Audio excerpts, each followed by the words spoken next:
session. Thanks everybody for coming today and this afternoon. My name's Kent Tregenza. I'm the Product Development Manager at Focus Products. I'm in charge of a few things, but one of these is the Filtrite Flow and the launch and the integration with Clark Rubber and the stores. Today's session is just about getting you up to speed with the new software. Some of you might have actually seen Steve Humphries, the director, do a presentation at the Clark Rubber Expo. This will sort of just give you a similar sort of insight, but a little bit more detail about how to get started. Following this seminar, we will send you out an email with your login details so you can actually start playing around with the Filtrite Flow, plus also details on how to get further support and detailing things about what next, say, for uploading your existing customers that you have in your existing systems, or where to go to for tech support and those sort of things. If you have questions, feel free to put them in the side of the chat area.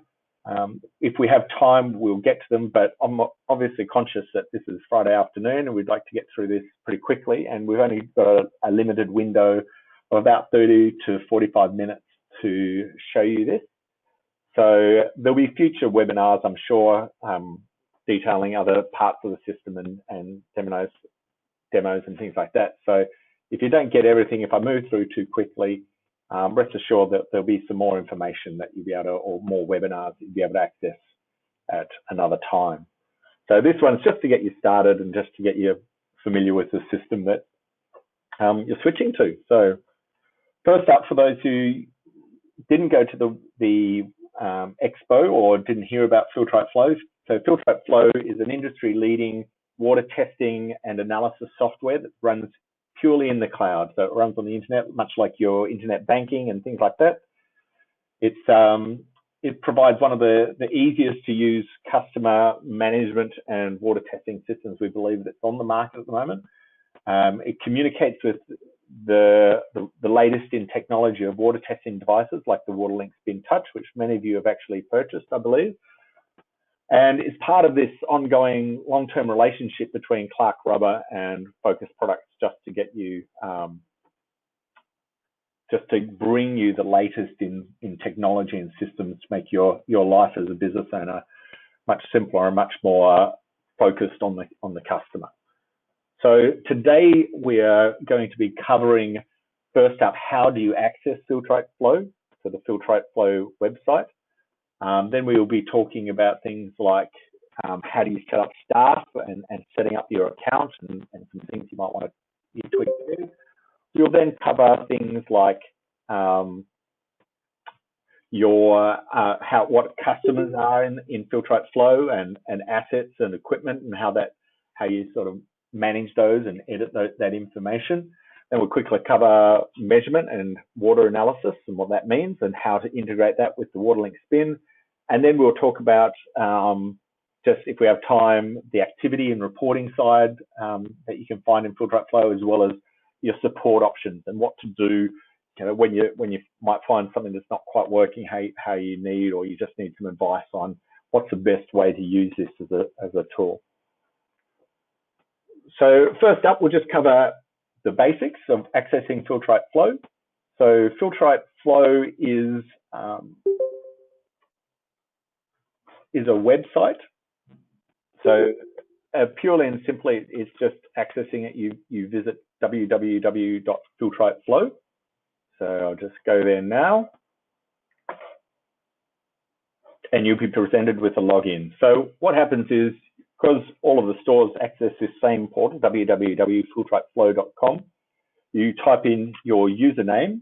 So I'm going to pretend I'm admin at the name of your store. So we'll send you these details out in a moment. I'm just going to be admin at CR Demo. So I'm at the CR Demo store, and then I have a password for my admin account at CR Demo.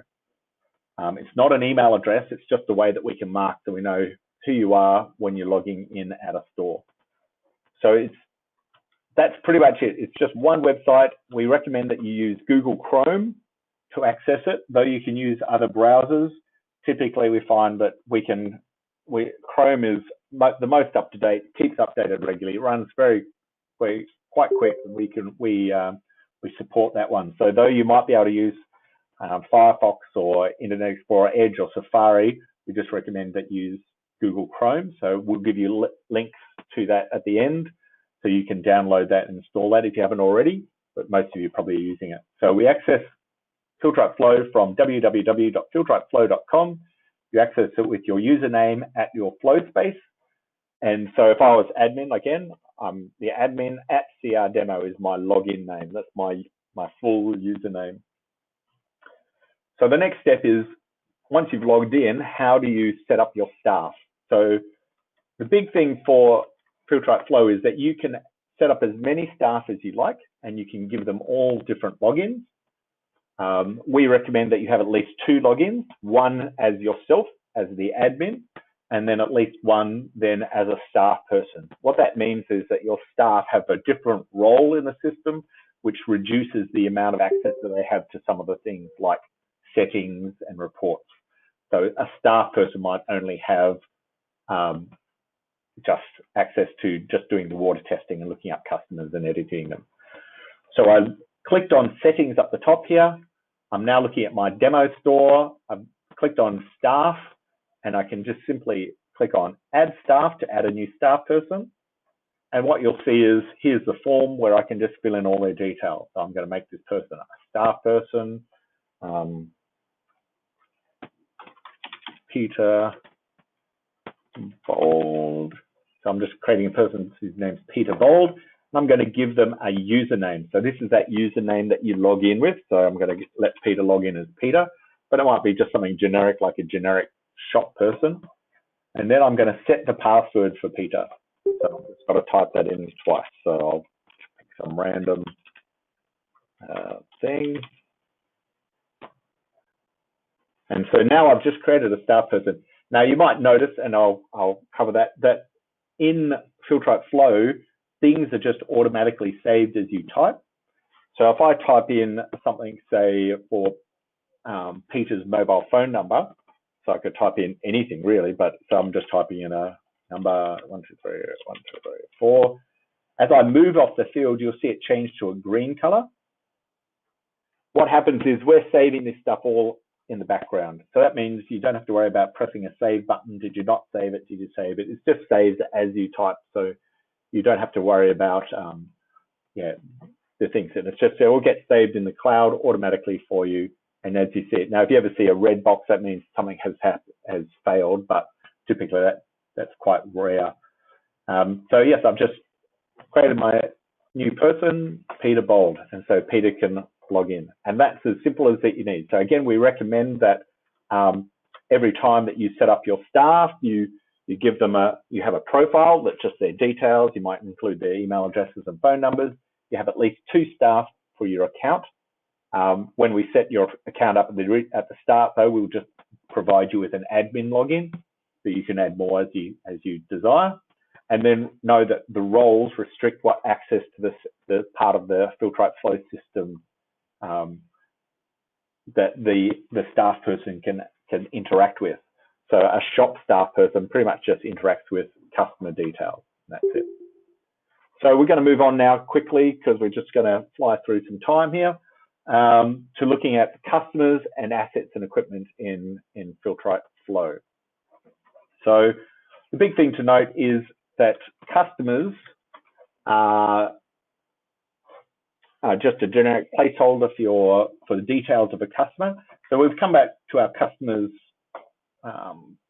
page, the customers tab, and you can see here's a big search box. So it's just like if you're searching in Google, you can search for part or some parts of the details of someone's name. So if I'm looking for all the Smiths, I can search and then brings up all my Smiths, but I could be more specific. I'm actually looking for a J.O. something Smith. If I don't know their name, I might search for, I know Smith, John Smith actually lives in Canterbury. So I could type in, say, John Can, and so it identifies, okay, that's part of the name of the street. So it's a smart sort of searching. Plus you could search for things like tags. So customers can have different tags that you can associate with it. So I could look up all the, say, the VIPs as a VIP tag. So I've got 2 VIP tags. So let's have a look at a customer. This is what a customer record looks like. So we've got some of the details. Notice again, it's the same sort of typing where you can type in details and it automatically saves for you in the background. So it goes green, then goes white again. So it saves that information. I've got some additional details here. The big thing to know is these tags. So tags are where I can identify the types or groups of people that I particularly want to try and group my customers into. So you can see this person's a regular VIP service person. So I could have add as many tags as I like. So if I know that they are a dog owner, that could be a tag that I want to classify because I want to market or I want to promote stuff to all the dog owners. And you can see all the tags listed up here. So Jon Snow is a VIP, a service, a regular, and dog owner. It's just a comma separated list of tags, of identifiers, ways that you can identify it. We have address details of where they live, some postal address information, and then also any other extra details we've got just in case you're dealing with an agent or not the actual owner of the property. You want to put some notes in there. On this side here, you've got the notes section for a customer. So you can add notes as the person comes in or as things happen or events happen. So they could have a requested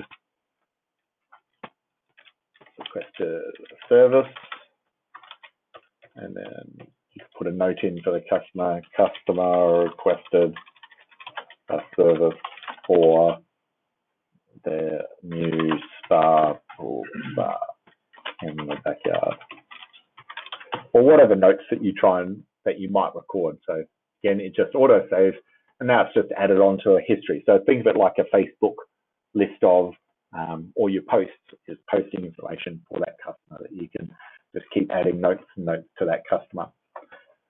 So with a customer, every customer can have 0 or more assets.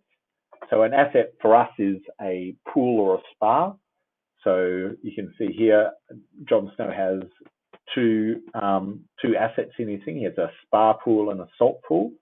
You can click on add asset and that just adds another asset and adds another asset. But say we just go to the spa pool here. And the spa pool, it's a similar sort of form. It provides you information about the pool, I should say. So the pool, where it's located, indoors or outdoors, the size of the pool. We've got a little calculator. So if your person comes in and they don't exactly know how much liters are in their pool, you can work out from a basic, it's 1 meter big by 1 meter big, 1 meter deep by 1 meter deep is 1,000 liters. And you can use that value just to help you calculate the size of the pool. We've got things like what sanitizers are used to sanitize that particular pool. What's their preferred sanitation method? If you say you've got a salt chlorinator, then what does the salt chlorinator run at? The number of parts per million, what surface it is, acids. You can put in details of where the water comes from, whether it's a bore water or town water. Who did it install it? So in this case, Bruce built the pool. And when did he build it? You just built it recently. And you can also put tags, and you can put some other notes too about the thing. So it's needs in the backyard, just to give you some information about that particular that pool. Okay, so that's pretty much assets. So now an asset can have, we'll skip the testing for now, we'll just do that in a moment. An asset can have equipment attached to it. So in the case of this thing at the moment, we've got one piece of equipment attached. You can add as many as you like. So you can just click on add equipment, and we're just going to go to filter and brand, say it's a Noria brand, it's at us, and we go, it's an Evo S, for instance. And you can put in details like when it gets installed, who installed it, any warranty information, end dates of warranties, basically just things that you can attach notes. But the big thing to take home is just that you've got the ability to upload images for your assets. So for equipment, so for each equipment, you can actually add some before and after, before it got installed, or if you're doing a service, you could upload a picture and then bring up the upload You know, so if you had a picture of if you had it out on a mobile, on an iPad or an Android tablet, and you took a photo, you could just take a photo, or if someone's emailed in the before and afters, you can just upload it and notice that there's a date stamp and just records when that picture was uploaded. And you can upload as many pictures as you need, you want, just as you go. So each time you service it, you might take another photo.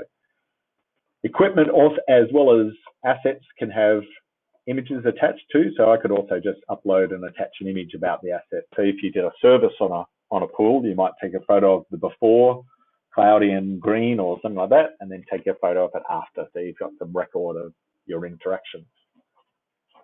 So that's pretty much it for equipment, assets and customers.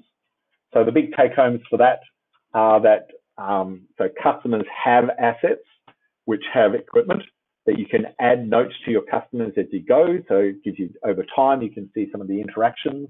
You can add images to your assets equipment, and then you've got other handleable tools like pool size calculators and other things that'll just help you get some sizing and some information about that pool.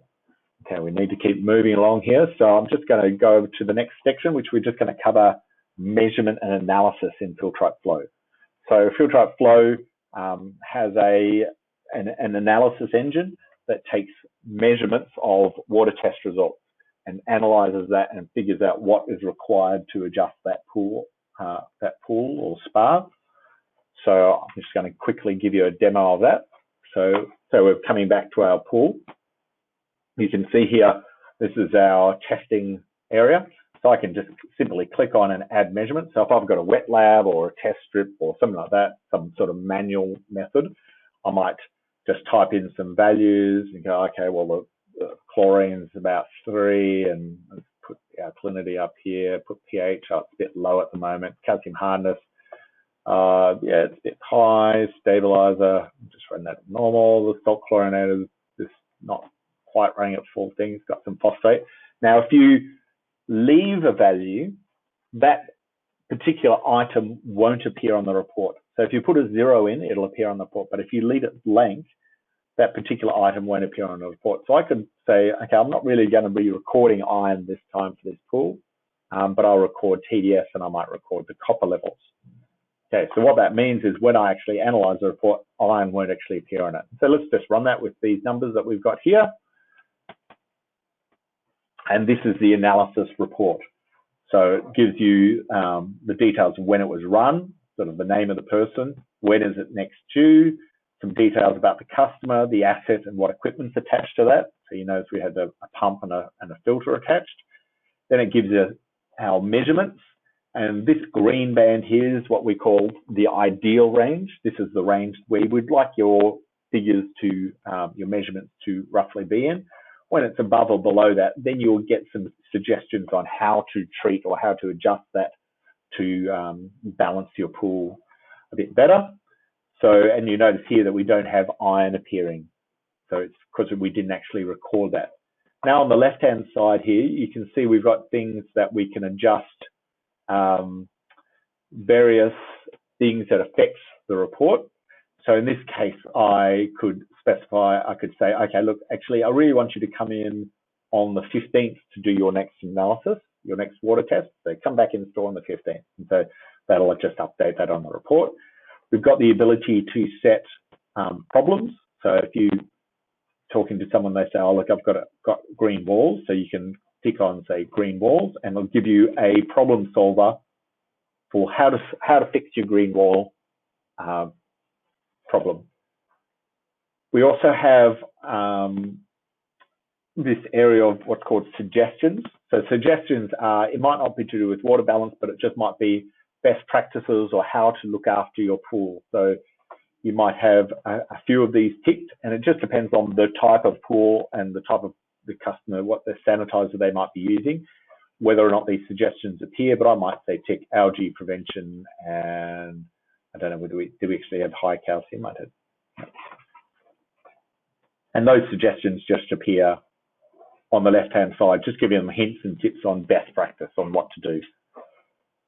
You can also record what products the person may or may not have purchased. when they came in, or even indicate that they actually walked out not purchasing anything. You can add some extra notes, just that you might be talking to the customer. Make sure you set pH. So you could go, make sure you set pH first to X, Y, Z. So you might have some notes or tell them about the things that they need to do, and that appears on their report. You can also, if you've got multiple logins and multiple staff person, you could also assign who was the actual person that did that analysis. So in case they weren't actually logged in, you could say, oh, actually, it was done by Peter Bold. So I'm actually logged in as admin, but Peter was the guy who was actually on the store doing the analysis. And that's pretty much it. So you can see it's a fairly simple process, a really nice report, and you can now go back here and you can see here's the history of this pool. We've just done in the last couple of days where we've done these webinars. We've done some water tests over time. I can look at some water tests in the past, so I can look at this water test and see what the actual measurements were and what we suggested to the customer. One thing to note is the past ones, you notice that they don't have any ability to adjust. We have a window of about 24 hours where you can adjust these settings and what the customer purchased, didn't purchase, when they came back. But after about 24 hours, that's where we lock it in and becomes like on the permanent record. You can clone any old values, and you can just clone them up to do another message. So you can just clone that value up, and then you've got all those numbers up there, and you can tweak them or measure other things, whatever you need to do. And you can also delete the history. So if you accidentally did a water test, you can actually click on one and just delete it with the trash can. One thing to note with every report, you can do a print. So you can just print that straight out onto your printer at work, or you can also email it. And this will email with your message and the report as a PDF attached to that report. Okay. So if we go here, so just recapping all of that. So our analysis is based on that ideal ranges. So that green band. It's a pretty simple, easy to follow report that you can email or print with suggestions on other things other than just water balancing. And the last thing, which I haven't mentioned, is about the WaterLink Connect and how does that work and how will that integrate. So I'm going to just give you a quick demo of that. So as you might have noticed up here at the top, we've got this thing called WaterLink Spin. So when you set up your account, you can set up, we set up automatically one for you, this a thing called a link. So a link is a device that connects Filtrite flow to a physical device like the WaterLink Spin. So in this case, we've set up a WaterLink Spin Touch and we're connecting it via USB. I'm just giving it a name of WaterLink Spin. So when we go back to our customers and we pick up John Smith, John Snow, sorry, there it goes.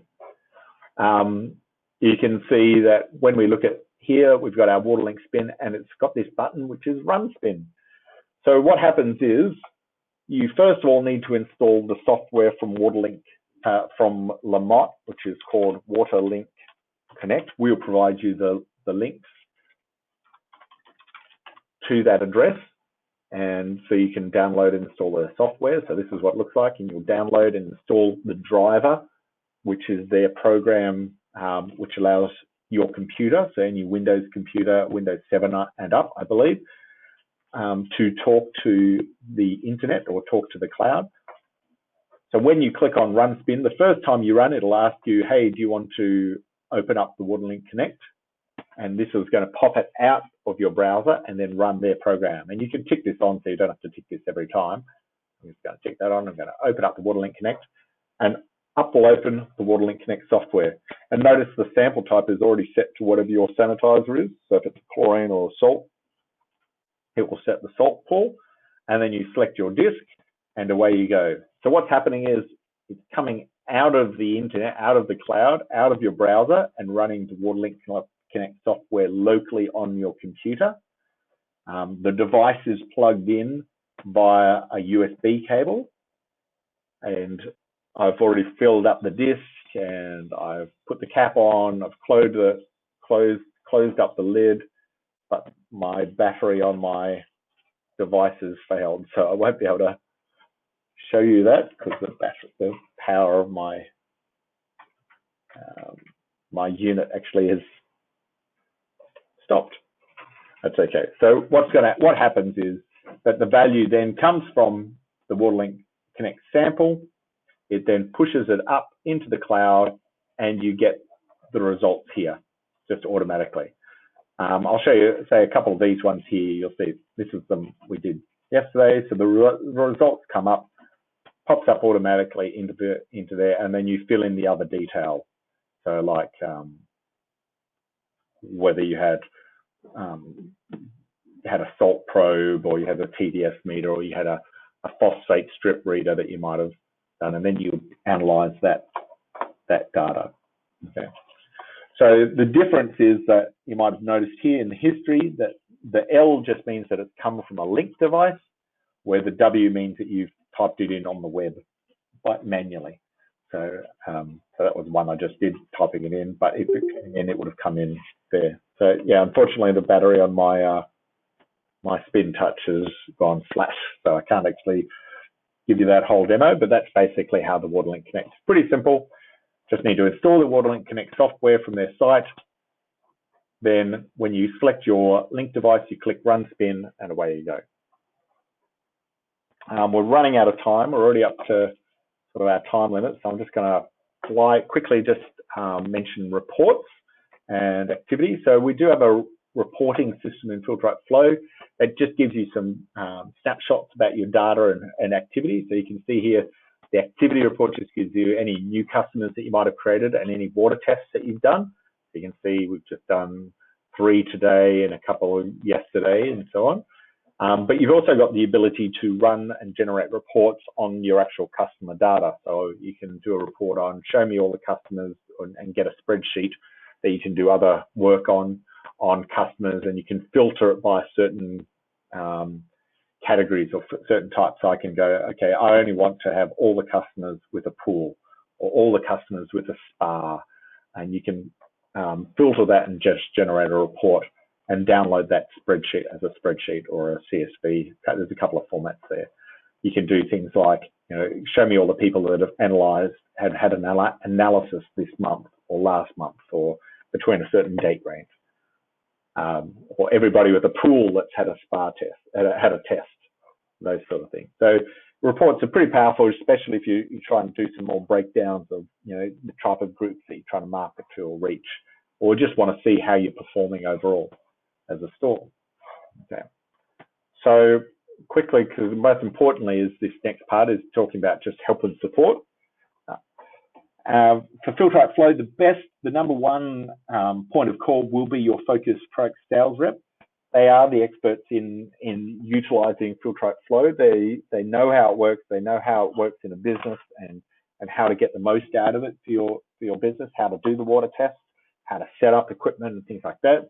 So if you don't know your focused product sales rep, you probably need to find out and give them a call. You can call the head office and find who sort of services your area. They'll be your first port of call, just to help you get started. If you've got any little questions about what you can do, how you can just get started, that's your number one person. Next, we also have an online ticketing system by the support menu and Flow. So if you ever have some issues that you're then and there, you just want to raise a question or ask for help, you can just click on that support here at the top right when you're logged in, and just click on Ask for Help. What this will do is pops up a little window which talks directly to our geeks. So we call our Filtrite Flow geeks in the back office. They'll be able to answer those technical issues or questions, or even if you're just wanting to provide some feedback about what it is that you're after or that you like or don't like about the system. So feel free to just raise those tickets, typically within 24 hours, but usually happens much quicker than that. They'll be able to get back to you and just tell you what's going on and what a solution might be, or what's planned for in the future. And you've also got the ability to got feedback too. So if you want to just say whether you like it or don't like something. We also have a support website. So beyond just the ticketing, just so you can get information about tutorials or various things, and that's where we'll be putting all the tutorials that we generate from requests and various needs that we find amongst the stores. Again, you can either access it via clicking on support and then going to the support site, or you could end up just going to that's actually probably the best way, but we'll send you an email also with the link to the support site, so you can just type in support.filtriteflow.com. And on the support site, we'll have things like updates, tutorials, getting started, all the things that will just help you get things that you need when you need them. One of the things is, yes, like downloads for the Waterlink Connect software, and if we ever do remote sessions so we can see your screen, that's where we'd send you to as well. So, but the big thing is here is the tutorial. So we post every time that we have different questions and we think, oh, that sort of needs a how-to guide, we'll be posting them up in the little tutorial section for you. So we'll just move on because we're just running out of time. I just want to go to here. What next? If I have time, I'll try and answer that question at the end, Joondalup. But what next will be happening is once the session is finished, we'll be sending you an email detailing how you can access your account, passwords and all things, the links for the tutorials, how do you upload your database, and how do you download the Waterlink Connect software onto your computers in store. If you have questions, again, you can either just go into the ticketing system once you've logged in, or again, probably the best person to call would be your salesperson, just general, how does this best fit in with the way that you're going to be running your store and doing your tests and things like that. So thank you very much for your time this afternoon. I know it's Friday afternoon, it's probably beer o'clock for a few, or just might be just getting ready for the weekend, so I won't hold you up too much. Thank you again for all those who attended. I'm just going to answer a couple of chat questions for those who want some answers and questions. We'll just spend 5 minutes there, but for the rest of you, thank you again for coming and just sitting through this, and hopefully we'll chat to you soon and see how you're going with using Filtrite Flow. Thank you very much, everybody.